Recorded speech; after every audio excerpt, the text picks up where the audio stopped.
Hi everyone, দিনটা ছিল 7th June, প্রিয়মের জন্মদিন।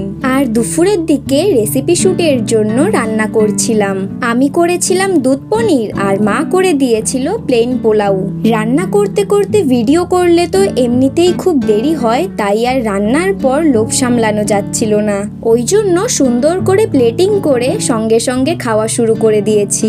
তার মধ্যে সকালের দিকে ছিল আমার 101-এর মতো জ্বর, আর সারাটা দুপুর না ঘুমিয়ে রান্নার ভিডিও শুট করার চক্করে একটুও রেস্ট নেওয়া হয়নি, তাই সন্ধ্যের দিকে আর শরীরে দিচ্ছিল না। তো যাই হোক, সোদপুরে এসেছিলাম আমরা কেক কিনতে, আর এখন কেক কেনার পর আমরা চলে যাচ্ছি বাড়ি। তো আমরা বাড়ি আসার পর প্রিয়মরাও চলে এসেছে, আর এই দিকে অবস্থা দেখো, কেক কাটার আগেই চেরি বেছে বেছে খেয়ে নিচ্ছে। কেক কাটিং এর পর কেক খেতে খেতেই আজকের মিনি ব্লগটা এন্ড করছি।